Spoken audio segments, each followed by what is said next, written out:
अस्सलामुअलैकुम and welcome to another video. ये video है ग्रूमिंग टिप्स फॉर गर्ल्स। अगर आप लोग यूनिवर्सिटी या कॉलेज जाते हैं या मैरिड हैं तो भी आप लोगों के लिए ये टिप्स बहुत यूज़फुल रहेंगी। फर्स्ट टिप है स्मेल गुड। कभी कभी हम गैदरिंग में होते हैं और हमारे पास से कोई पर्सन गुजरता है और हमें बहुत अनप्लेजेंट स्मेल आती है।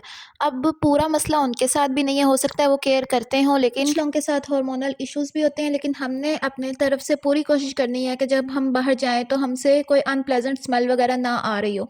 उसके लिए बहुत सारे प्रोडक्ट्स होते हैं और कुछ लोग बिल्कुल भी इनको बॉदर नहीं करते, वो बस घर से बाहर जाते हुए परफ्यूम अप्लाई करते हैं एंड दैट्स इट। लेकिन हमें इन छोटी-छोटी बातों का बहुत ख्याल रखना चाहिए, जिसमें फर्स्ट पॉइंट जो है वो ये है कि हम डेली शावर के बाद अपने अंडर आर्म्स पे रोल ऑन अप्लाई करें। इससे ये होता है कि ये जो पसीना आता है नेचुरल है, जो हर किसी को आता है, उसको कम करता है, उसकी प्रोडक्शन को कम करता है और जो उससे फिर स्मेल आती है उसको भी ये कंट्रोल में रखता है। उसके बाद सेकंड जो चीज़ आती है वो है बॉडी मिस्ट। ये भी आपने जैसे ही शॉवर लेना है तो अपनी सेमी ड्राई जो बॉडी है, अभी फुल ड्राई वो ना हुई हो, तो तब आपने इसको अप्लाई करना है। इससे ये होगा कि आप लोगों की बॉडी से कोई भी अनप्लेजेंट स्मेल नहीं आएगी। उसके बाद बॉडी लोशंस ये डिफरेंट कंपनीज़ के आते हैं। मैं अभी तक बेबी जॉनसन्स का भी अप्लाई करती हूँ, मुझे इसकी फ्रेगरेंस बहुत पसंद है। उसके बाद केयर का भी आता है, पॉन्ड्स का, वैसलीन का। वैसलीन में बहुत सारे वेरिएंट्स हैं, जिसमें से मुझे ये पीच वाला जो है ये बहुत पसंद है। आप लोग ये छोटे छोटे सारे स्टेप्स फॉलो करेंगे तब आप लोगों को रियलाइज़ होगा कि ये कितने इंपॉर्टेंट है और इससे खुद भी मूड कितना अच्छा रहता है। उसके अलावा फिर आप लोग कहीं बाहर जाते हुए बॉडी स्प्रे भी अप्लाई कर सकते हैं। अच्छा, आप कुछ लोगों को मैंने देखा है कि वो बॉडी स्प्रे कपड़ों के ऊपर अप्लाई कर रहे होते हैं, तो ऐसे नहीं करना। बॉडी स्प्रे का मतलब ही ये है कि आपने उसको बॉडी के ऊपर अप्लाई करना है। और दूसरी बात ये कि जो फिर आप लोग परफ्यूम अप्लाई करते हैं वो आप कपड़ों के ऊपर भी अप्लाई कर सकते हैं। इसके बाद जो नेक्स्ट पॉइंट है वो है कम्फी ड्रेसिंग। अच्छा, ये आप पर डिपेंड करता है कि आप लोग वेस्टर्न वियर करते हैं या ईस्टर्न वियर करते हैं, लेकिन आप लोग कुछ भी वियर करें उसमें कंफर्टेबल रहें। आप किसी गैदरिंग में हैं और आप लोग बार बार अपने कपड़े सेट कर रहे हैं, आप अनकंफर्टेबल फील कर रहे हैं, कपड़े आगे पीछे कर रहे हैं, तो ऐसे बहुत बुरा फैशन जाता है और ये आपका लो कॉन्फिडेंस शो कर रहा होता है। और दूसरी बात ये है कि ज़रूरी नहीं है कि अगर आप लोगों ने अच्छा लगना है बाहर तो आप लोग बहुत एक्सपेंसिव कपड़े पहने, आप लोगों के पास बहुत सारे कपड़े हों। बस आप लोगों के कपड़े वॉश्ड होने चाहिए और आयरनड होने चाहिए और उनसे कोई अनप्लेजेंट स्मेल ना आ रही हो। अगर आप लोगों को ये टिप्स यूज़फुल लग रही हैं तो चैनल को सब्सक्राइब कर दें। उसके बाद थर्ड जो टिप है वो है रिमूविंग अनवांटेड हेयर। अच्छा, फेशियल हेयर भी इसमें आ जाते हैं और वैसे बॉडी हेयर भी आ जाते हैं। लोगों की तो नेचुरली ग्रोथ कम होती है, लेकिन जिनकी ज़्यादा होती है वो फिर बहुत अनक्लीन अनटाइडी सी लुक आती है, तो बेहतर यह है कि हम उनको रिमूव कर लें। अब अनवांटेड हेयर को रिमूव करने के लिए बहुत सारे तरीके हैं, जिसमें जो मैं भी आप लोगों के साथ शेयर कर रही हूँ वो है एपिलेटर। ऐसी हेयर रिमूविंग जो मशीन्स हैं वो मार्केट में अवेलेबल हैं और इनका ये कहना होता है कि ये पेनलेस होती हैं और ये वाकई में ही पेनलेस होती हैं, क्योंकि मैंने यूज़ करके देखा है। अच्छा, अगर आप लोग full facial hairs full face से नहीं रिमूव करना चाहते तो कम से कम एटलीस्ट आप लोग अपर लिप से हेयर ज़रूर रिमूव करें, क्योंकि वो बिल्कुल भी अच्छे नहीं लगते।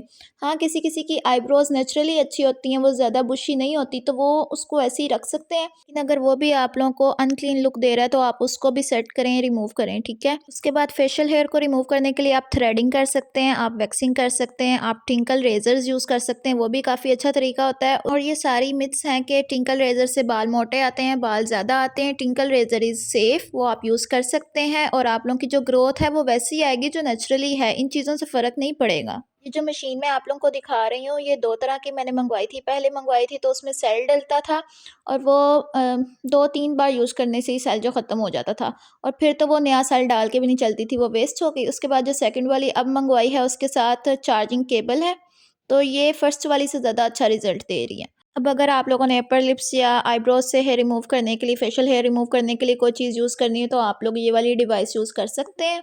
दराज से भी मिल जाएगी और वैसे भी आप लोगों को मार्केट से इजीली मिल जाएगी। इसकी प्राइस राउंड अबाउट 1000 के आसपास ही होगी और ये आप लोगों को पेन भी नहीं करेगी, पेनलेस है ये। लेकिन अगर अभी आप लोग टीनेजर्स हैं तो मेरी टिप यही है कि अभी आप लोग कोई भी हेयर रिमूव नहीं करें, क्योंकि आप लोगों की स्किन बहुत सेंसिटिव है और अभी इतनी ख़ास ज़रूरत भी नहीं है। तो जो नेचुरल आप लोगों की लुक है आप उसी के साथ जाएँ, अभी इन चीज़ों से दूर रहें। अच्छा, इसके बाद जो फोर्थ टिप है वो है हेयर केयर की। अब मैंने ये नोट किया है कि जैसे ही most of the girls teenage में जाती हैं तो उनको शौक आता है कि हम लोग बहुत सारे हेयर ट्रीटमेंट्स करवा लें और केराटिन भी करवा लें, हेयर डाई भी करवा लें, अजीब-अजीब से हेयर कट्स भी ले लें, बैंग्स भी कटवा लें। लेकिन बिलीव मी, सब कुछ आप लोगों के लिए नहीं है। सब कुछ आप लोगों ने अभी इस एज में तो बिल्कुल भी नहीं ट्राई करना होता। अभी आप लोगों के लिए सबसे इम्पोर्टेंट ये है कि आप लोग अपने नेचुरल वर्जिन हेयर का ख़्याल रखें। उसका तरीका ये है कि आप लोग वीकली 2 बार मिनिमम या फिर मैक्सिमम 3 बार हेयर वॉश करें। उसके साथ ही जब आप लोग हेयर वॉश करें तो कंडीशनर अप्लाई करें सिर्फ़ बालों की एंड्स पे, और जब शैम्पू अप्लाई करना है तो वो सिर्फ़ बालों की जड़ों में अप्लाई करना है, बालों की रूट्स में। और जब आप लोगों ने हेयर वॉश करना है तो उससे पहले 3 टू 4 आवर्स आप लोगों ने हेयर ऑयलिंग करनी है। आप लोगों ने कभी भी ओवरनाइट हेयर ऑयलिंग नहीं करनी। आप लोगों को लगेगा कि ये बहुत बेनिफिशियल है, हम सारी रात तेल लगाकर सोए रहेंगे, सुबह हमारे बाल बहुत सिल्की, बहुत स्मूथ होंगे, लेकिन वो उल्टा बालों को डैमेज करता है। आप लोगों ने मैक्सिमम 4 आवर्स ही ऑयलिंग करनी है और उससे ज़्यादा देर बालों में ऑयल नहीं लगा रहने देना, ठीक है? मैं ये रिवाज वाला ऑयल यूज़ करती हूँ, ऑलिव ऑयल। आप लोग कोकोनट ऑयल या कोई सा भी ऑयल यूज़ कर सकते हैं, सारे सेफ़ हैं।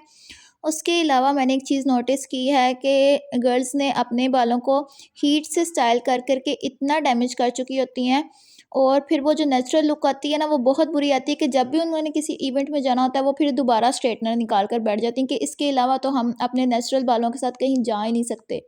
तो हेयर केयर के लिए जो मोस्ट इम्पोर्टेंट टिप है वो ये है कि आप लोग पहले ही रेगुलरली अपने बालों का ख्याल रखें, ताकि आप लोगों को हमेशा स्ट्रेटनर पे या कर्लर पे डिपेंड ना होना पड़े, आप लोगों के नेचुरल बाल भी अच्छे हों। और अगर आप लोग टीनेजर्स हैं तो आप लोगों को बिल्कुल भी हीट स्टाइलिंग नहीं करनी, स्ट्रेटनर यूज़ नहीं करना, कर्लर यूज़ नहीं करना। आप लोग अच्छे-अच्छे से हेयर एक्सेसरीज़ यूज़ करें, इसमें प्यारी-प्यारी बोज़ आती हैं, क्लिप्स आती हैं, हेयर बैंड्स आते हैं। सबसे अच्छा तो सॉल्यूशन ये है कि आप लोग हीटलेस हेयर स्टाइल्स प्यारे-प्यारे बनाएँ। मैं बार-बार फिर एम्फसाइज़ इस बात पे कर रही हूँ कि आप लोगों ने हीट स्टाइलिंग नहीं करनी, स्ट्रेटनर यूज़ नहीं करना। उसके बाद जो 5th एंड लास्ट टिप आती है वो है स्किन केयर की। तो मैं ये कहना चाहूँगी कि be consistent with your skin care. अब मैं कंसिस्टेंट का वर्ड इसलिए यूज़ कर रही हूँ क्योंकि हमें अचानक ही शौक आता है स्किन केयर का और वो फिर साथ ही उतर भी जाता है। और अगर आप लोगों को अभी भी लगता है कि स्किन केयर का मतलब है कि हमारे पास बहुत सारे प्रोडक्ट्स हों, बहुत एक्सपेंसिव प्रोडक्ट्स हों, तो ये सोच भी गलत है। अब आप लोग सिर्फ 3 या 4 प्रोडक्ट्स के साथ भी स्किन केयर रूटीन फ़ॉलो कर सकते हैं, और वैसे भी लेस इज़ मोर। तो जो मॉर्निंग स्किन केयर है उसके अंदर आप लोगों ने अप्लाई करना होता है पहले फेस वॉश, फिर सीरम और फिर भी अच्छा सा मॉइस्चराइज़र, उसके बाद एंड पे sun block and that's it. और अगर यही आप लोगों ने नाइट टाइम के लिए स्किन केयर करनी है तो बस एंड से आप लोगों ने सन ब्लॉक हटा देना है, सन ब्लॉक अप्लाई नहीं करना। ये बहुत बेसिक है। हाँ, अगर आप लोगों ने वीकली स्किन केयर फ़ॉलो करनी है तो उसके अंदर मास्क वगैरह, शीट मास्क, ये सारी चीज़ें आ जाती हैं, लेकिन डेली के अंदर ये चीज़ें इंपॉर्टेंट नहीं होती। और स्किन केयर के लिए जो मेरी ट्राइड एंड टेस्टेड टिप है वो ये है कि ड्रिंक मोर वाटर। वैसे आप लोगों ने बहुत दफ़ा ये सुना होगा, लेकिन अगर आप लोग 1 महीने के लिए या ऑलमोस्ट 20 डेज़ के लिए रेगुलरली ज़्यादा पानी पीकर देखें, 8 glasses of water daily drink करके देखें, तो फिर आप लोगों को पता चलेगा कि आप लोगों की स्किन कितनी क्लियर होती है, ऊपर कोई भी पिंपल्स नहीं आएँगे। यहाँ पर मैं अब आप लोगों के साथ शेयर कर रही हूँ एक फेस वॉश जो मैं पॉन्ड्स का यूज़ करती हूँ। उसके बाद जो सीरम अप्लाई करना होता है वो मैं द ऑर्डिनरी का नाइसिनामाइड सीरम यूज़ करती हूँ, और उसके बाद जो मॉइस्चराइज़र अप्लाई करना होता है, या फिर मैं पॉन्ड्स का मॉइस्चराइज़र अप्लाई करती हूँ या फिर निविया की ये क्रीम अप्लाई करती हूँ, दोनों ही बेस्ट हैं। तो ये 3 स्टेप्स में सिंपल सी आप लोगों की मॉर्निंग स्किन केयर, इसके बाद बस सन ब्लॉक ऐड करनी है और यही आप लोगों की नाइट स्किन केयर हो जाएगी। अब बहुत सारी और भी ग्रूमिंग टिप्स है जो अभी मैं नहीं शेयर कर सकती क्योंकि वीडियो बहुत लंबी हो जाएगी। अगर आप लोगों को ये वाली टिप्स अच्छी लगी हैं तो चैनल को सब्सक्राइब करें, ताकि जब मैं अगली कोई वीडियो अपलोड करूँ तो वो आप लोगों को आसानी से मिल जाए। और अपना बहुत सारा ख्याल रखिएगा। अल्लाह हाफ़िज़।